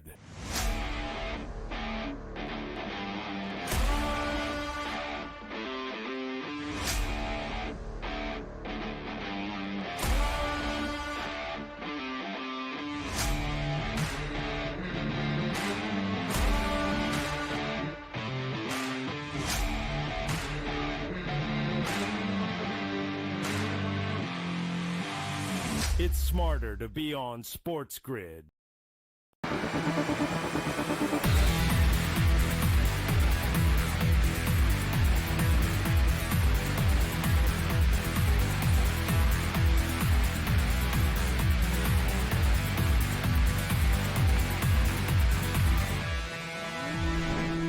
We have reached the juncture of our Sweet 16 Thursday, thankfully, with competitive enough basketball games, both in a single-digit margin at this moment, to lock our phones for the time being. I will update the live odds as we get underway with about 3 minutes left in both of these games. First in Newark, inside the Rock. It is just a 6-point game between Duke and Arizona. The Blue Devils ahead 89-83. I don't even need to update the live odds as they have locked, but the Blue Devils were a pregame 9.5-point favorite. Our pregame total has already soared over 154.5. Texas Tech gets a bucket before the under 4-minute media timeout. They are down by 8, 69-61. The Razorbacks in front. We have locked our phones to get those genuine reactions. Any dead ball stoppages, any timeouts, we will update those live odds if you can dive in for that wagering opportunity. But JY, in this game, it felt like it was done, dusted, and over. Dumb. Arizona has made it a game. I agree. 89-83. Was that a Caleb Love hoist from about 27 feet that was blocked? Yes. Come on, Maliwatch. And he's been playing so well, but this is what he does. He can shoot you out of the game. But their defense has been a lot better, a lot more physical. Yeah. And, obviously, Cooper Flagg's going to have to make a play here if they're going to try and put this game away. Just over 2 minutes remaining. Cooper Flagg did try to make a play. Went up top to Maliwatch. That did not go, but Con Knipple battling for the offensive rebound, I believe did corral and got fouled. That might be 5 on KJ Lewis, but Con Knipple will go to the line. What a pass. Just a great delivery from Cooper Flagg, who sees things happen on the floor before anybody else does in real time. Out of the media timeout in San Francisco, Arkansas trying to hoist from three. Come on. They missed 2. You don't Texas shoot. Tech trying to make this a 2-possession game, down by 8. JY is telling point guard for the Red Raiders, Elijah Hawkins, not to shoot. Nobody's been shooting all that well tonight outside of Kevin Overton. We shall see here. Again, no live play-by-play from us, but we are locked in like you to our monitor here in studio as the Red Raiders are trying to get back into this game. There's no offense happening at all. Very, to let that go out of bounds and what was not exactly a clear tip. All right, so at the charity stripe, Con Knipple makes both. One of the better free throw shooters for the Blue Devils. They are up by 8, 91-83. Are we under 2 minutes remaining here, JY? We are under 2 minutes. We are 1:53 left to go in the game. Texas Tech down 6, 2:30 left to go in the game. So Thank you for that. Getting close. Some of my eyesight not great. A made 3 from Arizona's Bryant that has made it a 5-point game once again. 91-86. Arizona well within covering distance, but we're talking outright upsets. Arkansas trying to do the same. They were a pregame 5.5-point underdog, but Why Texas are you Tech taking that trying shot? to stay into this game. Arkansas continues to fire from 3, and they are not converting. Texas Tech down by 2 possessions. Oh, big shot. Gotta go, and it did. Gotta go, and it did. The Red Raiders finally convert from 3. It is 69-66. Christian Anderson buries a big one, JY, for Texas Tech. You gotta take a timeout called by John Calipari. We've got action in Northern California. It's about damn time. Oh. We've been, Ben and I have done, we did Thursday, we did Friday, and then we did Sunday. And we got Sunday was great. We got the Derek Queen buzzer beater. But now it's picking up. And you know what? Regardless of what happens in these games, I do want to shout out Coach McCaslin and Coach Lloyd. Their teams were dead in the water. Dead, dusted, and dead in the water. Yeah. And both teams have come back. So right now you see a little diamond in one here to see if you can force a foul or a turnover by Duke. But Duke able to handle the pressure from Tommy Lloyd and Arizona. JY, when we get under a minute, let your boy know. Again, my eyesight not great, but we'll deal with that at a later point. Duke foul. Off ball, though, right there on KJ Lewis. Now, that has to be 5. I know he had 2 in the opening half and just 2 right there in the last few minutes. You're being aggressive. You're fighting through a ball screen on Cooper Flagg, but to push him down in that moment away from the ball, JY, a really critical error by Arizona for a guy that's been there under Tommy Lloyd for a few years. Right. Even if you look at the fact that he was trying to stay connected, because it seems like they were setting up Cooper Flagg to send either a high ball screen or what we call a brush screen, where you kind of fake it and you throw it and give it to him in space so you can drive it. You can't do that. That's the guy that's going away from the basket. So Cooper Flagg will go to the line for 2 shots, and let's see if we can get a big stop here by Texas Tech. Seemed like they're playing fundamental. The Hogs have taken a couple of ill-advised threes, JY. What did John Calipari tell his team in that timeout huddle? Give the ball to Jonathan Davis and go to the basket.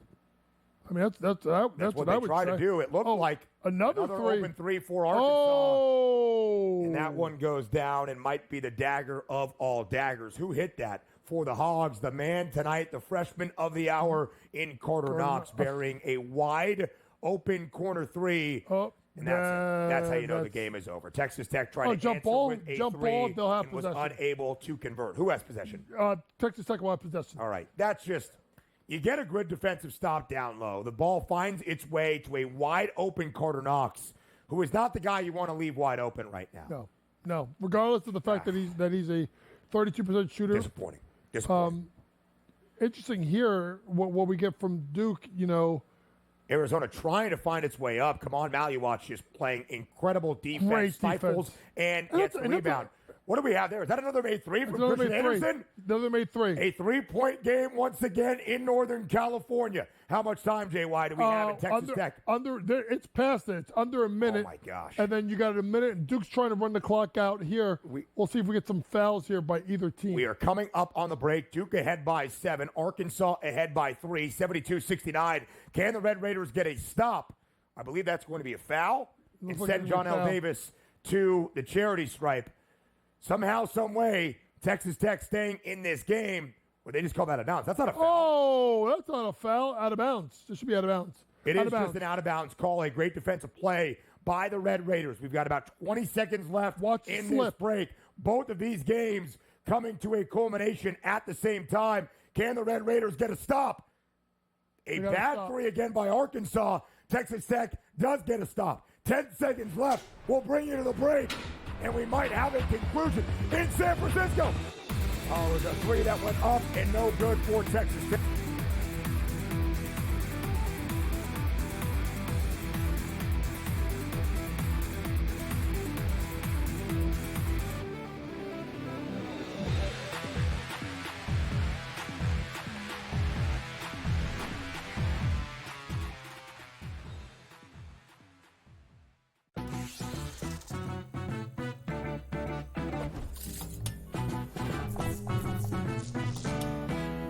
We all know a night out at the club in Vegas can get a little bit pricey, but I've got a tip that can save you a cover fee at some of the hottest nightclubs. All you have to do is sign up online for free with a credible guest list service. Then, just show up before 10:30 and check right in. See you in Las Vegas. Let's get lucky. You studied the stats. You had the perfect bracket. Until your upsets turned into regrets. SportsGrid rides the highs and lows of every buzzer beater, bracket buster, and Cinderella story. The Big Ten Freshman of the Year! Our team brings you sharp insights, real-time reactions, and all the madness. Only on SportsGrid. Two guys that can do it all. Too much electricity this morning. This is a good time. We're having a lot of fun. I had to do a triple take. Ka-ching! Why? Because of parity. I didn't mean to offend. Yeah, it's not going to happen. Load management is a dirty word. Let him rip. You know what? Circumstances provide the results. What? How do you do this one? Oh, Donnie, you've got such a good show there. A network that is booming. The Early Line. Only on SportsGrid.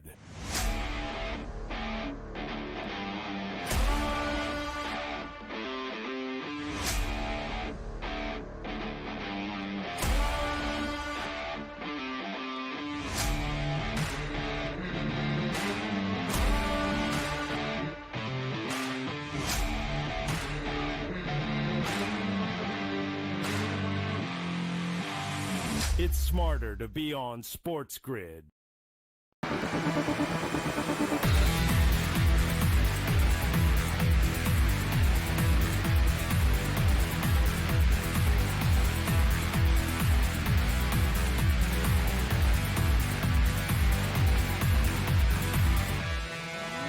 On a Sweet 16 Thursday night where we felt starved for drama for most of our first two games, in most of our final two games, we've got everything that you could want in the second weekend of the 2025 Men's NCAA Tournament. Texas Tech, after a missed free throw from Arkansas's Jonas Adu, gets the basketball back. They are down by 3. Arkansas in front, 72-69. Right now, they are reviewing a clock error because as Texas Tech got possession of the rebound, a couple of seconds came off. JY, how much time do you think the Red Raiders will have to try to tie this game. Yeah, they took about 2.5 seconds off, so 24.6 on the game clock.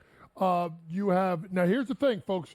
You are Arkansas. You're down. You're up 3. Yeah. Do you foul? Do you foul? That was the question. And then the McCaslin, I would say no, not yet. I would do it inside of too early. Too early. If you're McCaslin, you have to tell your kids, especially the way you shot the ball from 3. We don't need a 3. Yeah. We need to get to the basket, and we got to force the action. Sure. If the 3 is open, then obviously you take it. Just to confirm, Texas Tech is in the bonus, correct? They will be shooting a 1-and-1. Right now, Arkansas, we can't give you live play-by-play. We will do our best that we can. Texas Tech is looking for Christian Anderson, and it seems as though the Hogs are trying to play this straight up. No, are you serious? Darian Williams! Darian Williams! Oh, wait. Texas Tech has tied it with under 10 seconds remaining. A team that could not hit the broadside of a barn for about 35 minutes has woken up by the bay.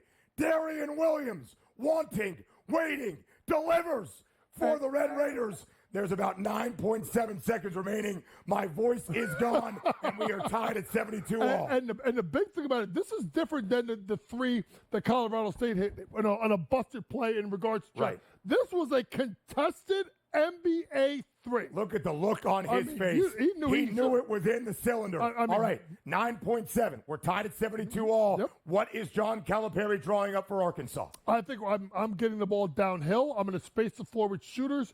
And then remember now, Arkansas has got, they are in the double bonus. Arkansas is in the double bonus. So any foul, Arkansas will shoot 2 free throws. No, yep. And I think what's also smart is Coach McCaslin took the timeout, which is good because he needs to set his defense. Yeah. So he's going to probably put his best defenders on the floor, and then we'll probably, and it's cool. You saw it. I don't know if you saw his clipboard. They have everybody labeled: shooter, scorer, driver. Everybody's got to be locked in on the defense and make sure you secure the rebound. 9 seconds left between Duke and Arizona. The Blue Devils in control, but what is that score, JY? 98-93. So Arizona did hit a 3. It is a 5-point game, of course, at the half. Duke was a 9.5-point favorite, which was the pregame number, but for most of the opening half, we saw numbers at 5.5, 6.5 live in favor of the Blue Devils. So I don't know if they went to the we foul are sweating that. So Duke does make their first free throw.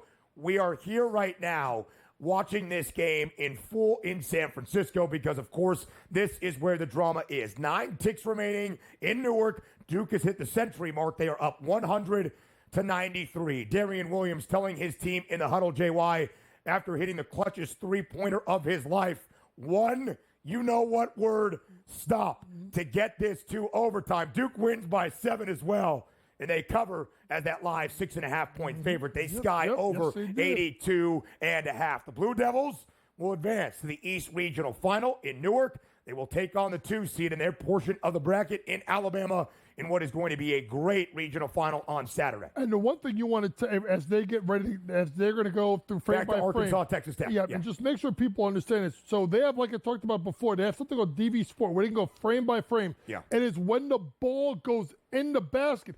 Here's the crazy thing. The ball went around the cylinder a couple of times before going in.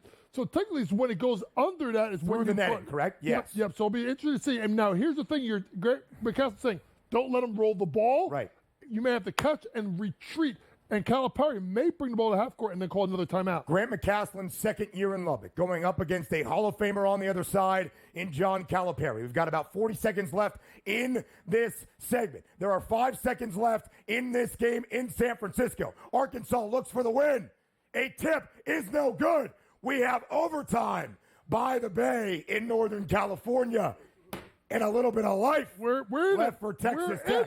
We're in it. 72-72 at the end of 40 minutes. But we're not done inside the Chase Center in San Francisco. More bets. Texas Tech has fought its way back down by as many as 15 or 16 points in the second half. This is why we do what we do. Bracket Central, the big dance.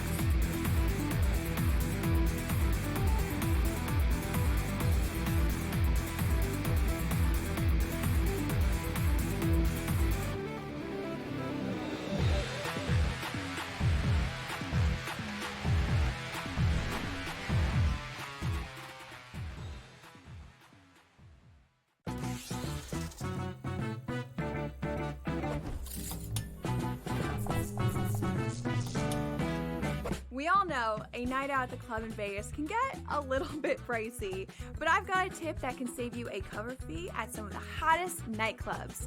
All you have to do is sign up online for free with a credible guest list service. Then, just show up before 10:30 and check right in. See you in Las Vegas. Let's get lucky. You studied the stats. You had the perfect bracket until your upsets turned into regrets. SportsGrid rides the highs and lows of every buzzer beater, bracket buster, and Cinderella story.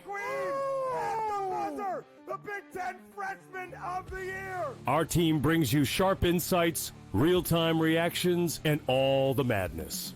Only on SportsGrid. The two guys that can do it all. Too much electricity this morning. This is a good time. We're having a lot of fun. I had to do a triple take. Ka-ching! Why? Because of parity. I didn't mean to offend. Yeah, it's not going to happen. Load management is a dirty word. Let him rip. You know what? Circumstances provide the results. What? How do you do this one? Oh, Donnie, you got such a good show there. A network that is booming. The Early Line, only on SportsGrid.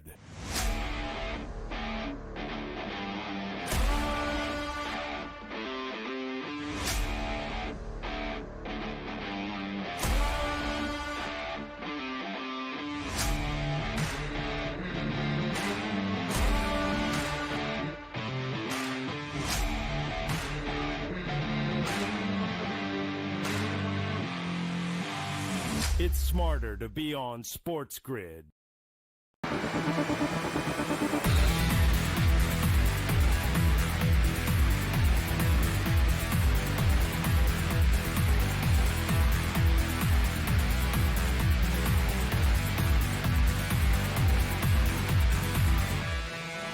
Oh, it's goaltending. We've got overtime in the Sweet 16 on this Thursday. My voice sounds like it's working overtime as well. I guess it is. This is our 6th hour. We are into That's a it? new day. It is Friday, March 28th. He is James Young, the coach. I am Ben Stevens in OT in San Francisco. Out in the West region, Texas Tech and Arkansas. Arkansas was ahead by, I believe, and let's confirm this, as many as 16 points in the second half. The Red Raiders fought all the way back, and Darian Williams delivers with 10 seconds remaining to tie the game at 72 all. We are now into OT on the first offensive possession of this extra session. 5 minutes remaining, of course, now that we are in that overtime. Jacob Toppin for Texas Tech goes up. The officials are looking at if it is a goaltend. To me, that looked like a pretty clean block by Trevin Brazil. Yeah, it looks really close. It's just a matter of he went inside hand. I think it's fine. But, I mean, the way this is going, we may be going right to, like, the early line. We may be going straight in. I'm off tomorrow, too. That's unfortunate. Oh, boy. Well, we'll see. We'll see. It looks like they are... Cal does not look happy. They're probably counting. You know why? Because they probably don't have evidence to overturn it. Oh, you know what? He went inside hand, and it did kind of touch the backboard first. Barely, and then he hit it again. On Trevin Brazil or the other guy? No, on Trevin Brazil. All right, well, they did count it. Whether it looked like a goaltend or not, it was counted. Texas Tech, their first lead since 5-3. They have now opened up in overtime with a JT Toppin bucket on a goaltend. They're up 74-72. And if I'm Arkansas, I'm trying to get the ball to John L. Davis because he was by far the best player. Obviously, they get a score here. But I would try to be getting the ball to John L. Davis, who I do think is over 30 or around 30 points. He's got to be close. He has to be close. I don't have my phone. I decided not to put my phone away. We're phones away right now. We're having too much fun with what we are doing here. An incredible, incredible sequence to get us to OT, and we are now live. Tied at 74 all as well, under 4 minutes remaining in this extra session. Throw a lob. It was a good thought. It was just a bad delivery. We can't get really mad at Kevin Overton for a long majority of this game. He was the only guy with any pulse for Texas Tech. I think it's the reason why. Somehow, some way, that money line ticket of plus 120 bet way back when the Red Raiders were struggling offensively early even a 5.5-point pregame spread in favor of Texas Tech has a little bit of life. But Arkansas certainly still trying to play spoiler and still trying to find their way to a victory. And one. And finding his way to a tough bucket, it has been the outstanding freshman in Carter Knox. He converts. He will head to the line for an additional free throw as well. Yeah, obviously the last two possessions, they've gone and gotten to the basket here. Carter Knox with a strong drive, finished through contact. So a nice and one for the star freshman, Kevin Knox's little brother. Definitely does that better than the big brother. But we'll see if he can hit the three-point play, and he looks like he does not. So we'll kind of go from there. 76-74 in OT, still 3.5 minutes remaining. We cannot give you play-by-play. We have tried our best to describe the action that we are seeing and giving you our genuine reactions as well. The regulation hero in Darian Williams had a good look at it right there, unable to convert. So the Red Raiders still down by 2, 76-74. And JY, there's a lot of time in overtime. It's initial 5 minutes, but it feels like it can go away very, very quickly. As you're both teams here, now trying to find your footing. Arkansas thought they were going to cruise to the Elite Eight. Him! Oh! Hit one! When somebody's that open, you have to convert. Elijah Hawkins does for Texas Tech, burying a three. The Red Raiders now in front by a single point again, 77-76. Yes, Arkansas did lead by as many as 16 points confirmed here in these final 20 minutes. John L. Davis trying to be a... No, it's Carter. That was Knox. Oh, that was Carter Knox. All right. I wonder. The one thing I wonder is there? Because I haven't looked at my. What are you wondering? Tell me. Anybody in foul trouble? Like there's just got to be people in foul trouble. You would think there would have to be, but it's actually been the weird thing about how poor it was offensively for Texas Tech early on. JY, it was a pretty clean game. Yeah. Elijah Hawkins as the point guard, coughing it up, maybe more than you would like, of course, out of your floor general, but not overly terrible. We are also reaching that stage once again where we're already at 2.5 minutes. We might have to lock our phones. Arkansas down by 1. Carter Knox at the line, and we will see if he is able to convert on both of these tries to put the Hogs back in front, 78-77. Yeah. Brazil has how many? For Anderson and Hawkins all have 4 fouls. Okay, as you would expect this late into a game now in OT. 2.5 minutes remaining. Carter Knox does hit both free throws. 78-77, the lead for the Razorbacks. As good as that final regulation was, JY, those closing few minutes, I think we are going to see a similar battle here in OT. Both teams going at it as much as possible. And Arkansas's physicality has been a story of this game, but a whistle. Darian Williams drove in, got absolutely stuffed, got the ball back on the loose ball scramble, tried to go up, foul on the floor. I believe Darian Williams will be at the stripe. Yeah, so what you have, the action that you have so far, what they're doing is they're setting a high ball screen, and they're running a rub handoff, and they're running a second screen, and they're getting John L. Davis one-on-one with Darian Williams with a clear over to everybody on the other side of the floor. John L's done a good job so far of trying to force Darian. Last time Darian missed the bunny. So 84% free throw shooter here. Let's see if he can either tie or give this team the lead. Texas Tech double bonus, Arkansas. I'm sorry, other way around. He hit the first. So Texas Tech single bonus, Arkansas double bonus. That was only the 17th foul on Arkansas. That's only the 17th foul on Arkansas, and this game is in OT. That is how crazy this is. It was something we discussed at the end. Arkansas deciding not to foul up 3. They were waiting. They didn't really play poor defense, JY. Texas Tech didn't even get the ball inside the three-point arc. It just found its way into Darian Williams' hands, and he was able to convert in the clutch. Buried a 3 there in regulation to send the game to OT. Buried both of his free throws there with just about 2 minutes and 15 seconds remaining. Back and forth we go in this extra session. Red Raiders now in front, 79-78. Good possession so far defensively, trying to get some kind of switch to create a mismatch here, and it looks like we have a blocked shot. So here we go. Big possession. To me, if you can find a way to get up 4, I mean, that is humongous in this game. especially for Texas Tech, who was literally dead in the water with about, 5 minutes left to go, 4 minutes left to go? Under 2 minutes remaining in OT. You don't want Elijah Hawkins to believe that he is now confident from deep, but the Big 12 Player of the Year, using his right hand. JT Thompson down low is always confident, puts the Red Raiders in front by 3. That's their largest lead of the game. Texas Tech up 81-78 with 94 seconds remaining in OT. That 3-point advantage for the Red Raiders. Again, the largest lead for Grant McCaslin's crew all night in San Francisco long. And what a job by Toppin to get into the lane. He wanted to get back to his left hand, but he spun and stepped through, used a little right hand jump hook. Big shot here. Cal takes a timeout, down by 3. Obviously, big possession here. Obviously, with the amount of time you don't have to go get a 3, I think I would try to go through either Carter Knox or John L. Davis, especially John L's ability to create and pull up. I would probably go through Davis right now. You have to. John L. Davis has been that key all night long for the Razorbacks. Carter Knox, of course, playing with outstanding confidence at this moment, the freshman for the Razorbacks. A quick timeout there called by John Calipari. We are back in action. Quickly, a look at those updated odds with the Red Raiders ahead, JY, by 3, 81-78. They are a 3.5-point favorite now, minus 750 on the money line. 94 seconds remain. Texas Tech has absolutely flipped this game on its head. 1:34 in San Francisco. At this point, you're not going anywhere. Come back and join us. Why not? We've been here 7 hours.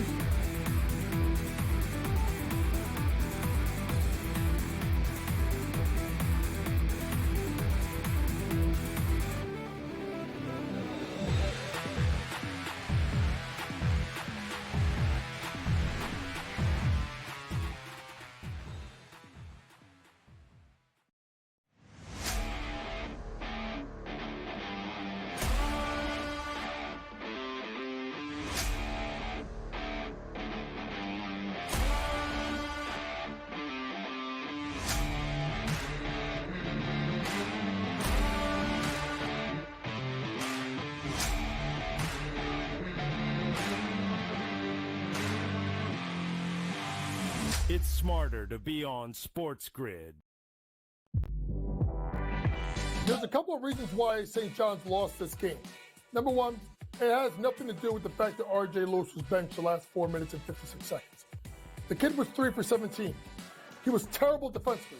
His shot selection had a lot to be desired. And when Zuby Ejiofor shook him, there was nothing there. It was a blank stare. They got him out the game because they had to. Betting above the rim, only on SportsGrid. Derek Queen said, as Willard quoted, "Give me the effing ball." And deliver, Derek Queen did. The king of College Park, Derek Queen, our first true buzzer beater. I think that Maryland's going to win this game. I just think they're going to find a way to get the ball inside. They're going to cut down Clifford. They're going to contest the three-point line a little better. They're going to funnel the ball in. Only on SportsGrid.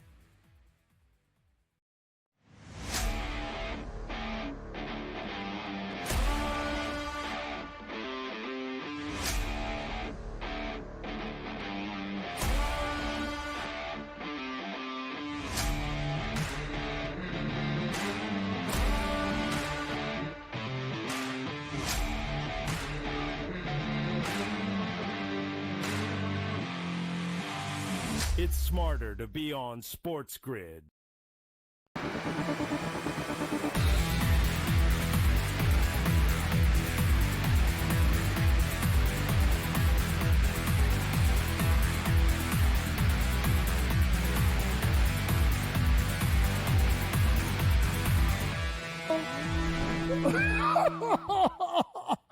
Oh, wow. What a night on this Thursday at the Sweet 16. How timing often works here on these Bracket Central shows. You might get one. You don't always get two. In the closing seconds of our commercial break, it was the closing seconds of overtime in San Francisco. Tied at 83 all as both teams hit clutch bucket after clutch bucket. DJ Wagner had tied it on a great knife to the lane to score for Arkansas. Grant McCaslin, JY, despite having a timeout for the Red Raiders, decides not to call it. They call on Darian Williams again. He backs down. He finds his way into the post, and he converts over Carter Knox, the man that was clutch in regulation, delivers once again in the clutch in OT. And then Arkansas played it out as well. A difficult shot for DJ Wagner as the clock expires, was off the iron and no good. Texas Tech survives. Texas Tech storms back for an 85-83 overtime victory and an instant classic that will live on in March lore in the Sweet 16. It was interesting because when they took the ball out of bounds, Ben and I were talking on a commercial break. Do you call a timeout? And I said, you don't if you have a play that you have designed that you want to call. And it was basically the same play they ran over, and over. Dribble handoff, set a screen, get a switch, one-on-one. You spin what Williams did a great job of. Every time he went to the middle, he spun baseline, which was away from the double team, got it up and over off the glass and score. And then you go to the other end, and listen, it's the heat of the moment. You have a timeout left. You advance the ball up the floor, and DJ Wagner is the player that you're going to trust to make a jump shot down two when you have John L. Davis and you have obviously Knox, and Brazil just hit a three a minute ago. Yeah. I understand you got something good from that before, but that is a poor job, especially when the ball's being dribbled up in front of your bench. Yeah. If you're Cal, you got to call a timeout, you got to get a play call, and you got to either give it to Carter Knox or John L. Davis. Terrible job by Cal that last possession. Yeah, it was really unfortunate for DJ Wagner, who had such a tough bucket with about a half minute remaining to tie the game for Arkansas. That led to the final offensive possession for Texas Tech. And again, man, that guy struggled all night long. Was 1 of 8 from 3 in the opening half. That guy being Texas Tech's Darian Williams. He hits the 3 at the end of regulation with 10 ticks remaining to tie the game at 72 apiece and send it to overtime. And he delivers the game-winning bucket with just over 5 seconds remaining in OT. It will be a game that we remember in the Sweet 16 for a very long time. The second largest comeback we have ever seen in the round of 16 in the NCAA tournament. And it wasn't like they were down 16 7 minutes into the game, JY. They were down 16 midway through the second half and fought their way back. Texas Tech wins in overtime 85-83. Pre-game numbers, Arkansas covers as a 5.5-point underdog, a total of 147.5. Skies over, but it wasn't so much the pregame numbers that we will remember. And somehow, some way, JY, for us, we cashed that plus 120 money line ticket. We bet on the Red Raiders early as the offense was struggling in the opening half, but they didn't quit. They fought all the way back, and we got 2 great thrillers to end out our Sweet 16 Thursday night, including that instant classic in San Francisco. Yeah, I'm just trying to look here. I mean, folks, John L. Davis made a layup. It was 69-56 with 4:43 left to go in the game. Yeah, great. I mean, this game was done. It was over. And if you're sitting there and you're a Texas Tech fan, you have to just love the fight and the hustle of this team. This team, folks, ready? They shot 8 of 32 from 3. And that's an improvement on what they were for the majority of the game. But they went up to 41% from the floor. And I just think the moxie of these guys, I mean, at the end of the day, like, did we ever think with the way they looked that Toppin, Williams, and Anderson would all have 20-plus points? I mean, that's absolutely wild. But you know what? For Arkansas, tough loss. But what can you say about the freshman Carter Knox with 20 points, 4 out of 4 from three-point land? Obviously, John L. Davis was outstanding, 8 of 22. Cooled off a lot in the second half. 11-11 from the foul line, 30 points. DJ Wagner, 5 out of 14, but hit some big buckets. But at the end of the day, you're a coach. You have a play that you run, and you run it and you run it and you run it. And there were a couple of times that Williams got in the lane, spun, even overtime, right, Ben? Missed the shot, and at the end of the day, Coach went right back to him, and he rewarded him with a win. The Red Raiders were down 61-45. That is a 16-point deficit under 10 minutes remaining in regulation. To be trailing by that much with that little time and force your way to a comeback victory and winning in OT, that will be a game we remember for some time here in this month that we love for its chaos and its madness, known as March. This is the beauty of it. JY, as we were going through the second halves of these games, Duke up by 15, Arkansas up 12, 14, 16. I even said on these very airwaves, we thought we would get some absolute bangers this weekend because we have no Cinderellas, just great quality teams into the second weekend. It did not look like that was going to be the case. Alabama won by 25, Florida won by 16. We had huge double-digit leads in the second half as well for Duke and Arizona to battle it out down the stretch in the Rock. And for this game that we saw and had the pleasure of being live for that Darian Williams game-tying three with under 10 seconds remaining, that's why we do what we do. That's why we'll drink a lot of tea tomorrow. That's why the voice is absolutely gone. Well, that's also why we're not working tomorrow. So it'll be Joe Lisi and Kevin Walsh tomorrow because I don't know if I can repeat this, but what a performance. Y'all wanted excitement for the tournament? Guess what? It just happened. Absolutely so. A night to remember forever in San Francisco that, of course, will be talked about for an eternity in Lubbock, Texas. In the hero, Darian Williams for the Red Raiders. To tie a bow on this Week 16 Thursday. Next.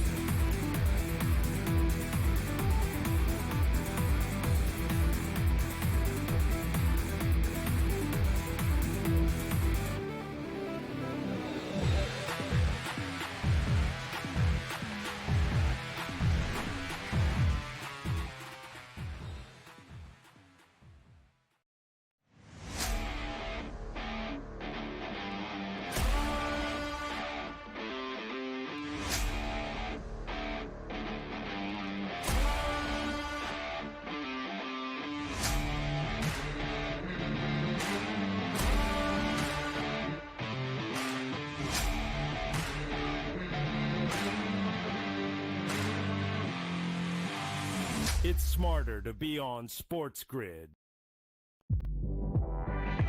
There's a couple of reasons why St. John's lost this game. Number one, it has nothing to do with the fact that R.J. Lewis was benched the last 4 minutes and 56 seconds. The kid was 3 for 17. He was terrible defensively. His shot selection had a lot to be desired. And when Zuby Ejiofor shook him, there was nothing there. It was a blank stare. They got him out the game because they had to. Betting above the rim. Only on SportsGrid. Derek Queen said, as Willard quoted, "Give me the effing ball." And deliver, Derek Queen did. The king of College Park. Derek Queen, our first true buzzer beater. I think that Maryland's going to win this game. I just think they're going to find a way to get the ball inside. They're going to cut down Clifford. They're going to contest the three-point line a little bit better. They're going to funnel the ball in. Only on SportsGrid.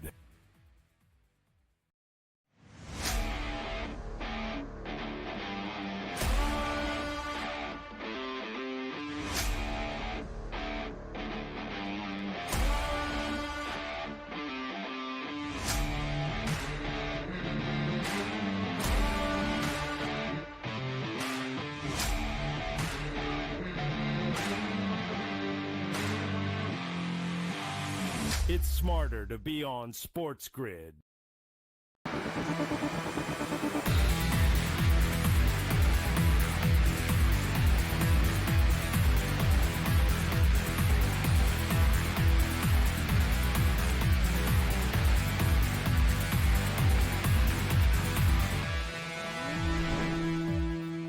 We thought we might be live here on SportsGrid's Bracket Central coverage for the entirety of our 6 hours that we had slotted up until 1 a.m. Eastern Time.